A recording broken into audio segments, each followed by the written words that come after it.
एक वो ग्रुप है कंगना, जिसमें है जो चाहता है कि बॉलीवुड की सफाई हो, जो चाहता है कि नारकोटिक्स का जो दीमक है ये हमारे समाज से, बॉलीवुड से निकले। और दूसरे ये वो लोग हैं जो खुद दीमक हैं, जो दीमक की तरह इस नारकोटिक्स के माध्यम से इस समाज के अंदर फैले हुए हैं, बॉलीवुड के अंदर फैले हुए हैं। तो जो चोर होते हैं वो कभी थोड़ी ना जाएंगे कोतवाल के पास कि साहब मैं चोर हूँ, मुझे गिरफ्तार करो। देखिए, जहाँ तक करण जौहर की पार्टी के वीडियो का सवाल है जितेंद्र, उसकी जांच मुझे भी व्यक्तिगत तौर पर लगती है कि होनी चाहिए, आवश्यकता है। अगर आप बॉलीवुड में बैठे हुए हो, इसका मतलब ये नहीं है कि आप देश विरोधी, समाज विरोधी एक्टिविटीज़ करते जाएं और आप ये बोलें कि हम अपने घर के अंदर कर रहे हैं तो उससे हमारा कोई लेना, मतलब किसी को कोई लेना देना नहीं होना चाहिए। मनजिंदर सिंह सिरसा जी इस केस के पीछे पिछले 1 साल से पड़े हुए हैं। उन्होंने इस वीडियो का संज्ञान पूरी तरीके से, इसकी जो शिकायत है वो दी थी मुंबई पुलिस को, उनको पत्र लिखे थे और उनसे निवेदन किया था कि इसकी इन्वेस्टिगेशन की जाए, लेकिन वहां से उनको कोई रिस्पांस नहीं मिला। उसके बाद अब जाकर के जब इतना बड़ा एनसीबी ने नारकोटिक्स का और ड्रग्स का ये गंदा धंधा खोला है बॉलीवुड का, तब उन्होंने एनसीबी को ये केस, उन्होंने वहाँ पर वो गए, मिले और उनको ये केस दिया।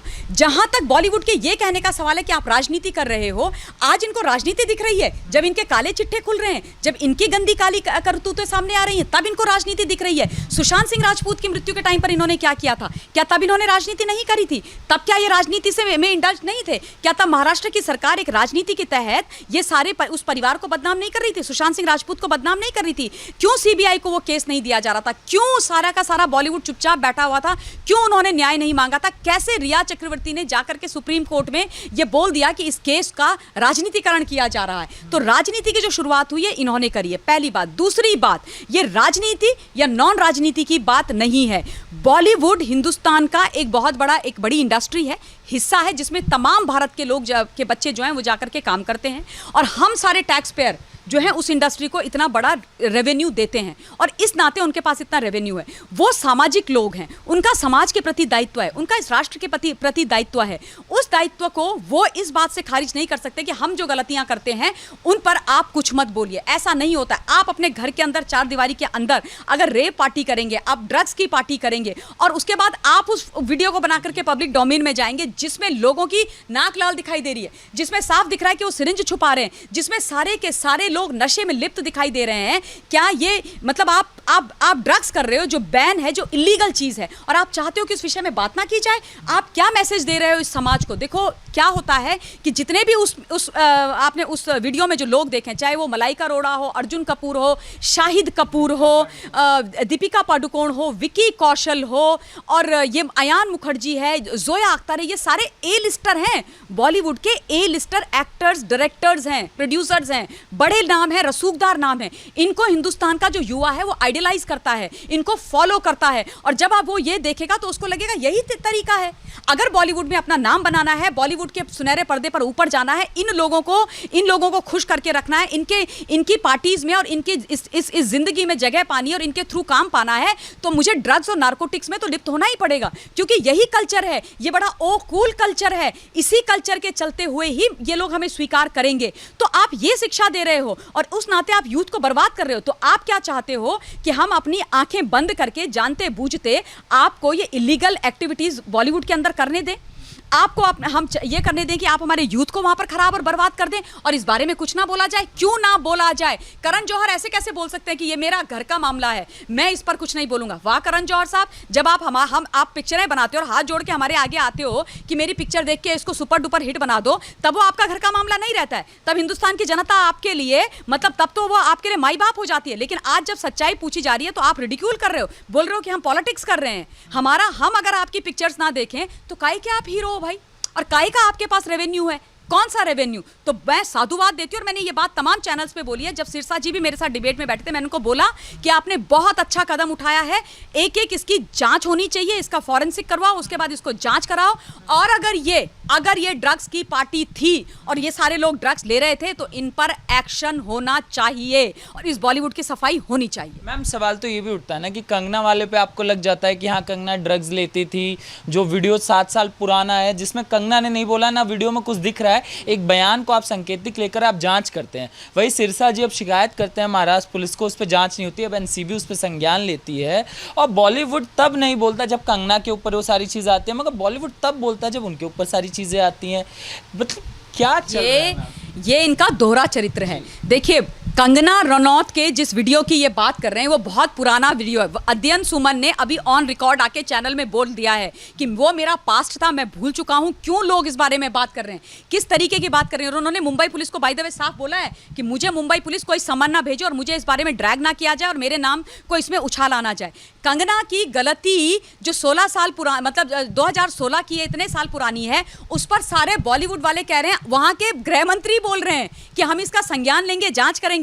और ये करण जौहर का मतलब सब लोग दिख रहे हैं उसमें ड्रग्स में लिप्त। ये इतने टाइम से, एक साल से एक हिंदुस्तान के पॉलिटिशियन वो 1 साल से आपसे निवेदन कर रहे हैं, आप लोगों को बोल रहे हैं वहां की पुलिस को, तो आप इसका संज्ञान नहीं लेंगे। चलो आपने तब नहीं लिया वहां की पुलिस ने, तो अब तो संज्ञान ले लो।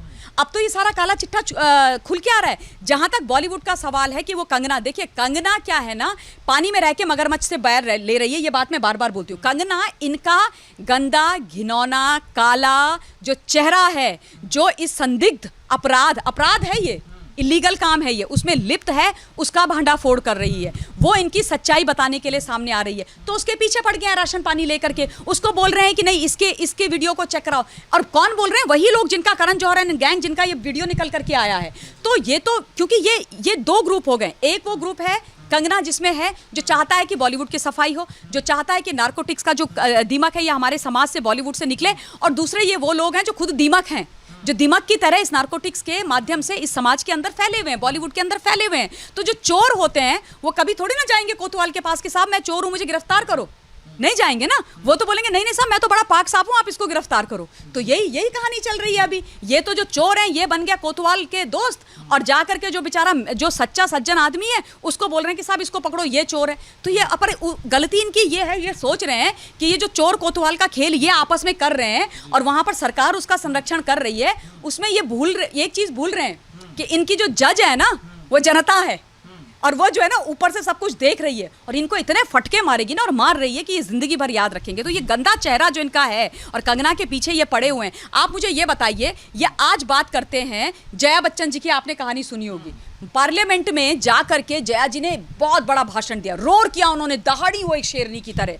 और उन्होंने साथ किसका दिया? साथ दिया उन्होंने ये नार्कोटिक्स ग्रुप का। उन्होंने बोला कि हिंदुस्तान की जो सरकार है, वर्तमान सरकार, उसको एंटरटेनमेंट इंडस्ट्री को सपोर्ट करना चाहिए। और क्यों करना चाहिए सपोर्ट? क्योंकि एंटरटेनमेंट इंडस्ट्री जो है सरकार की मदद करती है, सरकार की मदद करती है।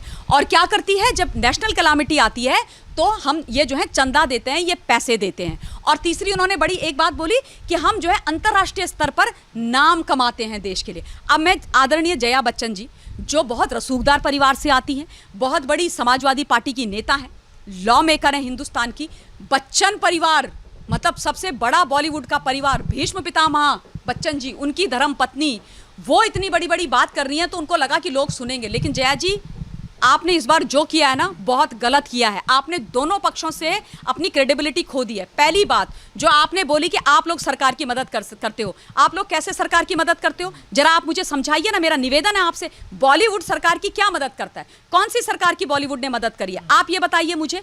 सब्सिडी आपकी फिल्म्स को दे करके सरकार आप लोगों की मदद करती है, पॉइंट नंबर 1। पॉइंट नंबर 2, आपने बोला कि हम बड़े टैक्स पेयर हैं, हम बहुत पैसा कमाते हैं इसलिए सरकार को बहुत टैक्स देते हैं। आई एम सॉरी जया जी, मैं आपको हिंदुस्तान के आदरणीय प्रधानमंत्री जी का बयान, उनका आधिकारिक जो उन्होंने भाषण दिया था कोविड के समय पर वो याद दिला दूं, जो उन्होंने दिया था हमारे बजट सत्र के बाद। उसमें उन्होंने बोला था कि हिंदुस्तान के अंदर जो हम किसानों को, गरीबों के लिए जितनी भी नीतियां, योजनाएं चला रहे हैं और जो भी कोविड के लिए हम इनको फ्री राशन, फ्री भोजन करा पा रहे हैं, उसमें जो रीढ़ की हड्डी साबित हुआ है वो हिंदुस्तान का मध्यम वर्ग हुआ है। हिंदुस्तान का मध्यम वर्ग ये हिंदुस्तान का सबसे ऑनेस्ट जिम्मेदार नागरिक है और सबसे ऑनेस्ट टैक्स पेयर है।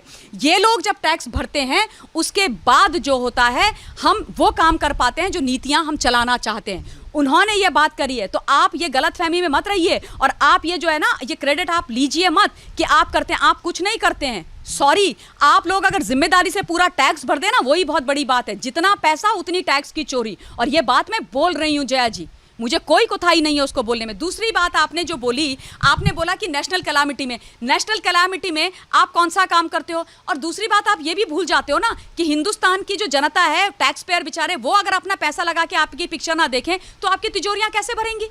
कैसे तिजोरियां भरेंगे? तो आप हमसे पैसा लेते हो, उसमें से थोड़ा सा 1% हम 1% आप देश को वापस दे देते हो, तो आप एहसान करते हो क्या? आप एहसान करते हो? और उसके लिए आप आके राज्यसभा में हमको धमकाओगे?